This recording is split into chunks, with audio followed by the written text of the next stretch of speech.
Hi again. It's Jeff Lim, President of Portable Intelligence. I'm here today with Paula Hiret, Director of Operational Excellence at Command Medical. Thank you, Paula, for having us. You bet. Thank you for coming. Yes, and today what we're going to talk about is Paula's experiences with our product, RF Plus for Visual ERP, and you're going to tell us about your journey and the issues and challenges you face and where you went from there. Okay, absolutely. So we decided to use RF Plus after doing a few test studies with our capacity and efficiency in our kitting department mainly. Found out that it was taking us a very long time to be able to do what needed to be done because the fact that people had to manually handwrite things, manually transact materials to work orders, location accuracy, inventory accuracy. We just had a host of issues that we said we had to get our arms around it.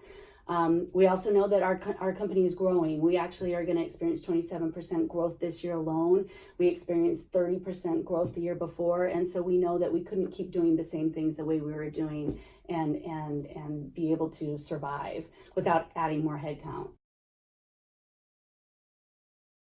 So we embarked on looking at the processes and made the decision and the good argument to the management team that this was the way to go, that the amount of money to invest was definitely going to be an ROI that we would see in 12 months or less.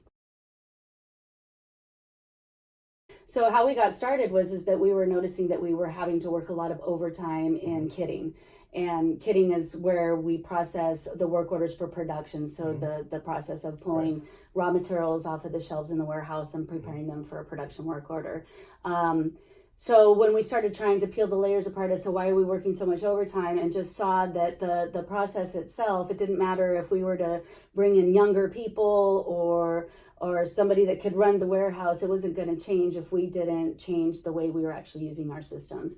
So we spent many months actually collecting data and trying to understand the time required and just made the decision that if we don't change and get out of the manual and go to more automated, we weren't going to gain anything. Right. I mean, we could make few changes, but it wasn't going to yield us any big results. So that's how we started. Our main mission was to help kitting, not really thinking about all the other ancillary support areas that we're going to get the benefit. But come find out that as we grew into it and found out all the different modules that RF Plus actually offered, we were able to expand that and we're able to actually help our kitters, shipping and receiving department, our QC incoming, our quality control inspection area, and then also our shipping department. So we found a lot of benefit to all of that. Excellent. What was the process of getting RF Plus implemented? How quickly, and what was that journey like? Well, it was a big task. When we finally signed the contract, we had a gentleman, Blair Gibson, who was our, adoption consultant, if you will. He came out and did a business review with us so that he could see what we were dealing with, so we could get an idea of, put a framework around this. I had promised my boss, who is actually the president and COO of the company, that we were going to actually have this implemented April 1st without even understanding what it was going to take. I had no clue. I thought it would be easy. And that was how much time, April 1st? That was 8 weeks. 8 weeks. 8 weeks. Wow. And so when we actually finished with Blair after a 2-day business review, it was clear to us, we thought it was going to actually take us into June. That's what we had written on the board. And we challenged ourselves as a team and we said, what are we going to do to make it April 1st? It was great because Blair was like, I don't know, because he had never seen 2 facilities, because we had to do it here in Florida as well as down in Nicaragua. Yeah. So we had to take 2 facilities, completely label everything in our warehouse, do a physical inventory, and then go live. So on top of doing all that, training all the new users who in most cases haven't touched computers, so getting them used to the hardware and just the whole practice of now using an automated system. Right.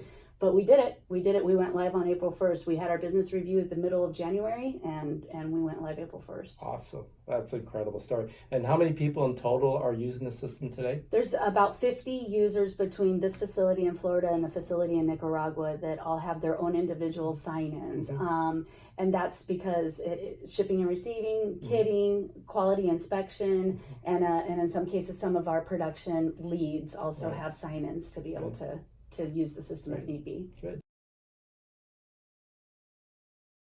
I know you're big on numbers, so what are some of the early results? Oh, great, fantastic results. One of the biggest things that we struggled with was accuracy. We were about in the 50 to 60% inventory accuracy range before we went live with RF Plus, and now we're sitting at the high 80s. So we've seen about a 40% improvement in our inventory accuracy, and that's both location, which was our biggest issue, as well as quantity. And people would spend hours. I had one of my most experienced kitters tell me that they used to spend 10 to 20 hours in the warehouse a week looking for stuff to kit for a job. Now, every once in a while, they still have some issues, so they're down to about 5 hours that they're having to search. So that's dramatic. And that segues right into we're transactions per labor hour. We're up 20%. So what we're finding is that we're actually able to do more with the same amount of people, right? Which is what Lean is all about, is creating that capacity and being able to do more without adding a lot of resources. So we're up 20% as far as transactions per labor hour. As mentioned, our growth, we're sending a lot of, we're corporate headquarters. We bring all of our raw materials in here in Florida, and then we actually prepare them in bulk and send them to Nicaragua, that they then build the final good and send it back to us. We used to do 1.5 containers a month last year. We're up to 3 containers a month. So we're sending millions of parts down to Nicaragua. And so it's a testimonial to the fact that we're able to do more because we've put the system in place. The other thing, cycle counting. It used to take, on average, 3 minutes apart to be able to actually do cycle counting because it was such a manual process. It was handwriting the part number and the lot number and the location, going in and doing the lookup in the system to see how it compared. We're down to 13 seconds apart. Wow. I actually followed the kidder that did cycle counting the other day, and she had a whole count sheet that she was done within 15 minutes. It took no time at all. Of course, there's the reconciliation that needs to occur, but where she used to spend hours, she was down to like 15, 20 minutes to be able to count a section. And that's all, again, testimonial to having good location accuracy, good labeling, good discipline, right? Discipline is key. I'll say to anybody that if they want to go down this path, is that you can throw a lot of money at a problem, but it's not going to matter if you don't have that discipline. So we've learned that, we know that having a good training procedure in place and making sure that everybody is audited at the beginning. We did audits for 2 months straight after we went live with RF Plus to make sure that people were doing the transactions, they were doing the transfers, they were issuing stuff correctly. That was a big deal. Right. So the other thing that we've seen is our inventory turns, because our accuracy was bad, obviously, right? We would run into shortages or we couldn't find something. So what do? We buy more inventory, right?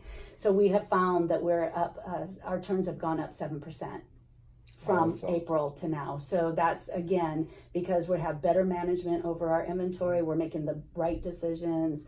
We're not just making a swag and bringing in 20% more for the just in case. We're actually doing a better job of what we're bringing in the door. Paula, you mentioned you have 50 users adopt the technology. What's that been like in terms of them getting used to using it? It's been fun. We've dealt with different levels of people using computers or never having used a computer. And using a handheld scanner, the fact that they've been able to use it simply and easily, a lot of them have claimed that it's very user-friendly. If you can use a smartphone, you can use a handheld scanner. So one of the concerns we had going into this is that because we had different varied levels, we've had people who have been here with our company for 20 years who don't use computers, are afraid of them. It's like, okay, how are we going to get them to use this hardware and use it consistently and accurately? And it was simple. I have to say that the standard operating procedures that were provided to us by your company, Blair provided us the SOPs with screenshots. We used those. We conducted training with all of our users, a couple of hours of lab time. We did test environments. We simulated cycle counts, physical inventories, and took all of them through it. And it took literally hours for them to get used to what they needed to do, which is critical in order to make sure that we maintain the discipline. If they're afraid to pick up that handheld and use it because they're going to make a mistake, they know that they can undo what they've done. So for us, it's been great because we have all different levels and everybody's using it. So that's how we've been able to integrate it. Great, fantastic.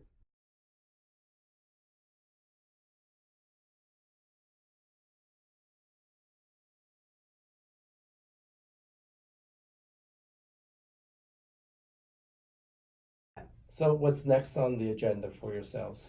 Next on our agenda is we actually want to launch MRP, Material Requirements Planning. We've had our ERP system in place for several years, probably 10 plus years, and so we're not using the system as best we can.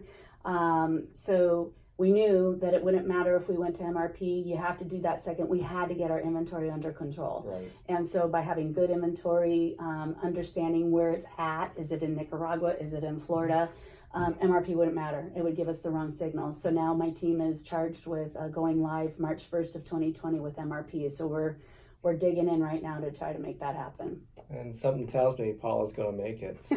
You better believe it. So thank you so much, Paula, for your time today. Absolutely. Congratulations on all your success and all the best. Thank you. Thank you very much.